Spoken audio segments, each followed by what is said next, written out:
Hello বন্ধুরা, আমাদের নতুন ভিডিওতে আপনাদের স্বাগতম।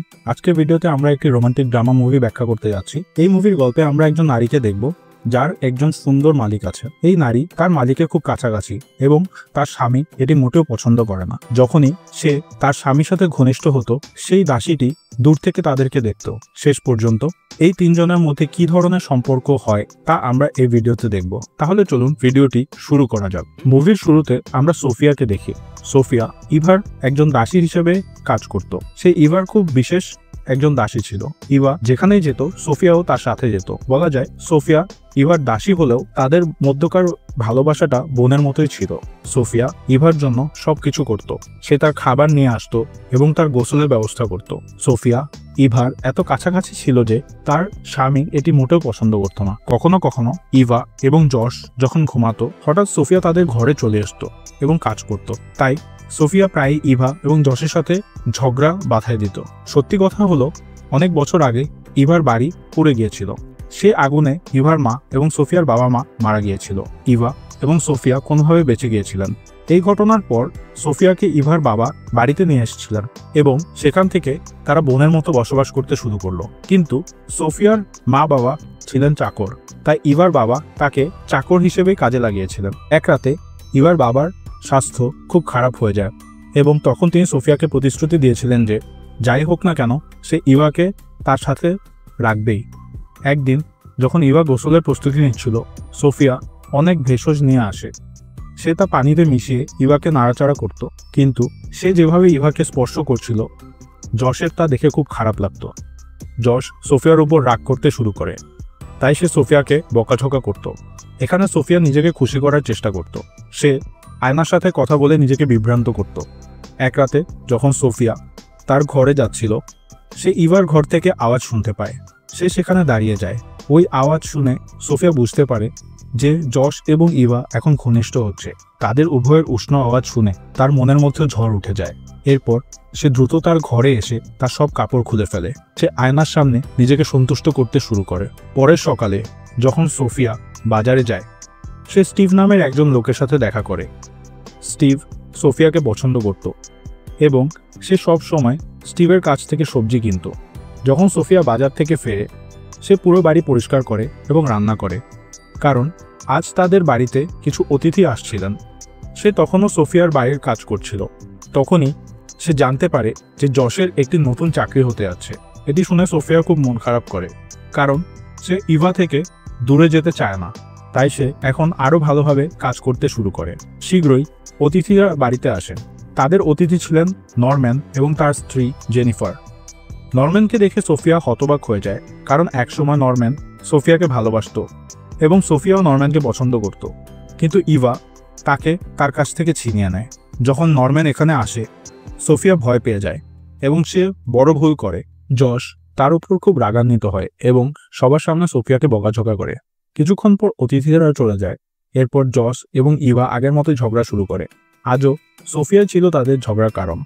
রাতে যখন সোফিয়া তার ঘরে ছিল, ইভা তার কাছে আসে।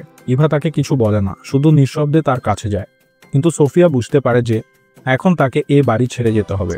পরে সকালে সোফিয়া তার জিনিসপত্র নিয়ে যাওয়ার জন্য প্রস্তুত হয়, কিন্তু জশ তাকে থামিয়ে বলে, আমি তোমাকে এখান থেকে যেতে দিতে চাই না।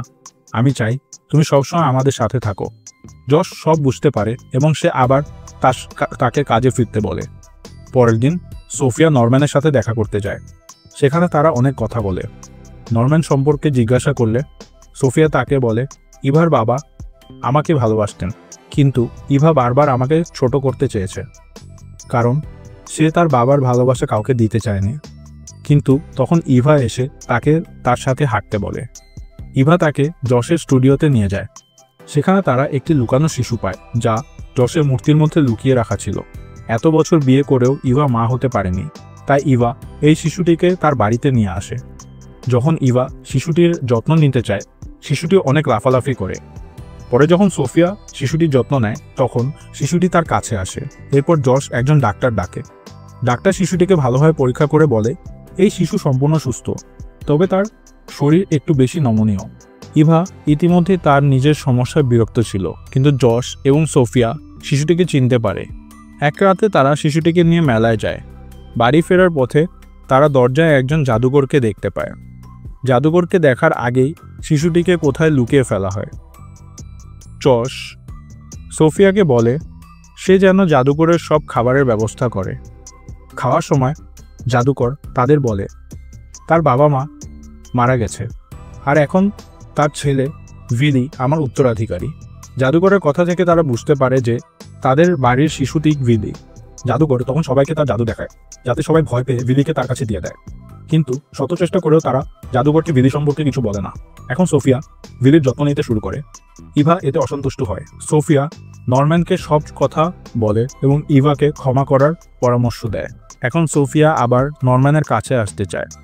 সে নরম্যানের বাড়িতে যাওয়া শুরু করে এবং তার সাথে ঘনিষ্ঠ হতে চায়। সে সবসময় তার তৃষ্ণা মেটানোর স্বপ্ন দেখে। একদিকে সে নরম্যানের কাছে আসতে চায়, অন্যদিকে স্টিফের সাথে সে ভালো সময় কাটাতো। একদিন স্টিফের সাথে বাড়ি ফেরার পথে সে একজন পুলিশ অফিসারকে দেখে। এই অফিসার জশের বন্ধু। সে জশকে বলে জাদুকর কারো বাড়িতে ব্যাংক ডাকাতি করেছে। পুলিশ এ বিষয়ে সচেতন। তারা এই ডাকাতের সাথে একটি শিশু ছিল যাকে খুঁজে বেড়াচ্ছে এবং পুলিশের ধারণা সেই শিশুটি তোমাদের বাড়িতেই আছে, তাই পুলিশ তদন্ত করতে তোমাদের বাড়িতে আসছে। এটি শুনে জশ ও সোফিয়া চিন্তিত হয়ে পড়ে।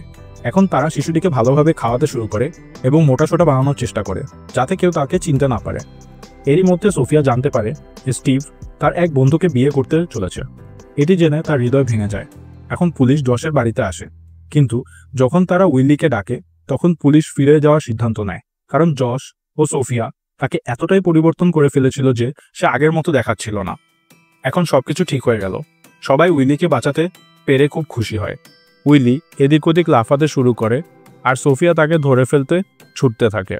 এই সময় তার নজর পড়ে ইভা ও নরম্যানের দিকে, যারা পাশাপাশি দাঁড়িয়েছিল এবং একজন আরেকজনকে জড়িয়ে ধরেছিল। তাদের একসাথে দেখে সোফিয়ার হৃদয় ভেঙে যায়। সে মন খারাপ করে বাজারে যেতে শুরু করে, কিন্তু তখন স্টিভ এসে তাকে বলে আমি শুধু তোমাকেই ভালোবাসি, যদি তুমি হ্যাঁ বলো তাহলে আমরা বিয়ে করে অন্য শহরে চলে যাব। সোফিয়া স্টিভকে বিয়ে করতে চায়, কিন্তু ইভাকে ছেড়ে অন্য শহরে যেতে চায় না, তাই সে স্টিভকে প্রত্যাখ্যান করে। এই ঘটনার অনেকদিন পর জশ তার বাড়িতে একটি পার্টির আয়োজন করে। সেখানে সে ও ইভা সবার সামনে উইলিকে অ্যাডপ্ট করার কথা অ্যানাউন্স করে। পার্টিতে সবাই ইভার প্রশংসা করতে থাকে, কারণ ইভার বাবাও একসময় সোফিয়াকে এভাবেই অ্যাডপ্ট করেছিল। কিন্তু আজ প্রথমবারের মতো সোফিয়া ইভার উপর রেগে গেল। সে জশকে ইভা ও নরম্যানের সম্পর্কের কথা বলতে চায়। সুযোগ পেয়ে সে সবার সামনে জশকে বলে তুমি যে নরম্যানকে তোমার বন্ধু বলে ডাকো সে তোমার স্ত্রীর প্রেমিক, এবং তারা আজও ঘনিষ্ঠ হয়েছিল। সোফিয়ার কথা শুনে নরম্যানের স্ত্রী হঠাৎ চেয়ার থেকে পড়ে যায়। তারপর সোফিয়া বাড়ির দিকে দৌড়ায়। সে বাড়ির ভিতরে এসে তার জিনিসপত্র গুছিয়ে নেয় যাতে এখান থেকে সে অনেক দূরে চলে যেতে পারে। সোফিয়া এখন মনে করে সে যাকে ভালোবাসে ইভা তাকে তার কাছ থেকে কেড়ে নেয়। ইভাও তখন সেখানে পৌঁছায়।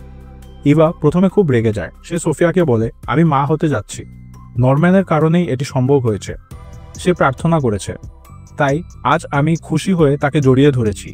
ইভার কথা শুনে সোফিয়া বুঝতে পারে যে সে একটি বড় ভুল করেছে।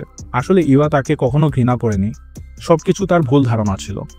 শীঘ্রই তাদের মধ্যে কার দূরত্ব দূর হয়ে গেল, কিন্তু তখনই সে জানতে পারে যে বাড়িতে আগুন লেগেছে।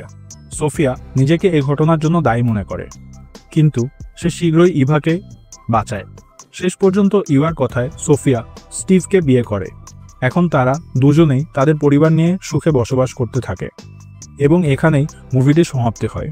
এরকম আরও সিনেমার জন্য আমাদের চ্যানেলটি সাবস্ক্রাইব করুন, লাইক দিয়ে আমাদের উৎসাহিত করুন যেন আমরা পরে আরও ভালো ভালো ভিডিও নিয়ে আসতে পারি।